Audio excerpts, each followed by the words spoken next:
In this session, we are going to train sadness at the end of the day. Like, what is it that the mind is doing when we feel sad? If we understand what the mind is doing, how the mind is fueling sadness, we can catch it. We can hopefully stop the mind from thinking those thoughts and redirect the mind and the focus in a new direction.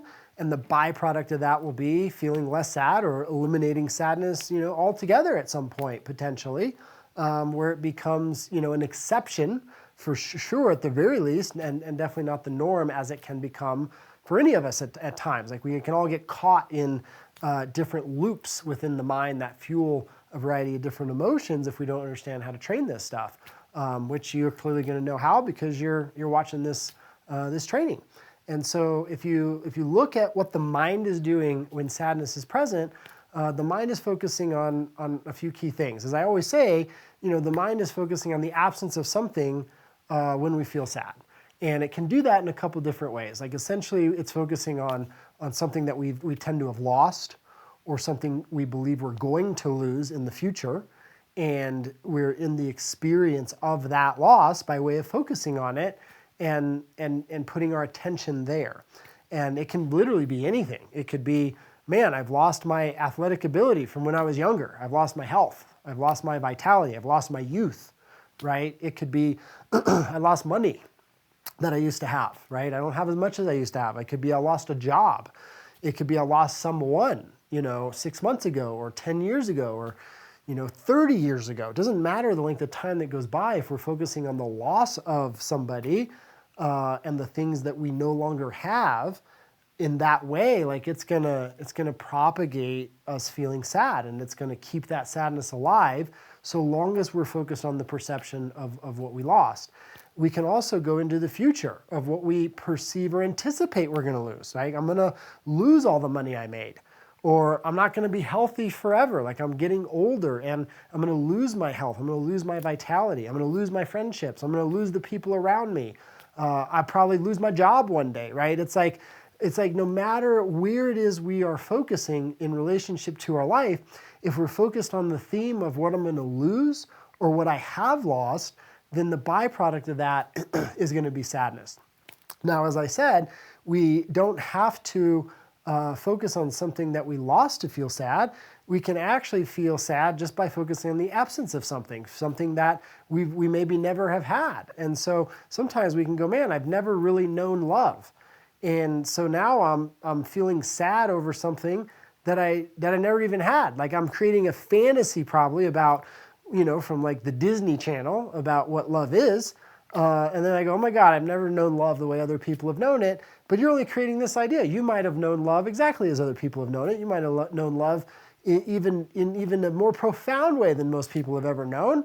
And it would be irrelevant because if you're focusing on the absence of it, I've never known love in the way that's possible, well then no matter what love you know or have, you're going to be focusing on this abstract idea of the love you've never had, and therefore you're always going to feel sad. Definitely not that love that you're looking for.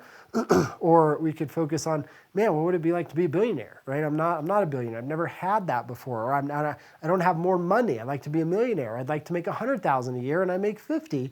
And so it's like you can actually create sadness by focusing on the absence of something. Now, it's not something you lost because you never had it, but if we're just focusing on what we don't have, what we don't have, what we don't have, what we don't have, again, the byproduct of that is going to be sadness. And so if we focus on what we lose or that which we don't have, then sadness is going to be present. There's a lot of ways to focus on the absence of something if we try. And the more we practice anything, the better we're going to get at it. Like some people are really good at focusing on the absence of stuff. But you could get equally good at focusing on the presence of stuff. You could focus on the people who are in your life, the health that you do have, the vitality you have, the opportunities you have, the gratitude that you have for the time that you were able to spend with the people who passed away, and the values that they imparted on you, and the memories in which you still get to hold on to, and the time in which you got to share with them. And that would lead you to feeling, gratitude and inspiration and love as opposed to sadness.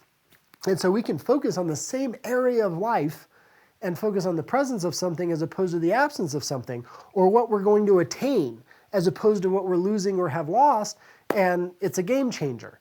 And so remember, whenever you notice that you're feeling sad, check in. Where is the mind focusing right now? I find it's even helpful sometimes to just write down word for word what you notice your mind is thinking, thought for thought, and then ask the question, am I focusing on a loss, on something I've lost here, or something I perceive I'm going to lose, or am I focusing on the absence of something? And what you're going to find is that whenever you're feeling sad, you're focusing the mind is focusing either on a loss of some sort in the past, in the future, or the absence of something that we perceive is not there that we want. And before you know it, the byproduct of that's going to be sadness. And so we want sadness to evolve or go away. Don't look to try to fix the sadness, fix the strategy going on in the mind. Change the theme in the mind. Change the theme in the mind, change your focus, change your attention, then the emotion is going to tend to follow.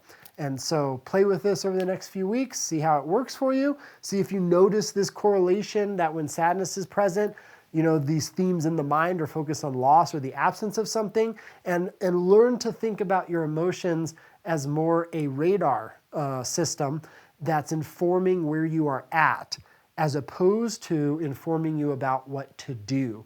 And so what I mean by that is when you look at how you're feeling, you go, man, I feel sad. Sadness is letting me know that where I'm at is I'm focusing on the loss of something. I'm focused on the absence of something. That's where I am in that moment. And it's just letting me know or trying to remind me, hey, we can redirect. We can go somewhere different in this moment. But in order to do that, we've got to not validate the emotion in the way that we think it's trying to tell us something, or assume that there's something wrong just because we feel sad. It's just an indication of something we're doing.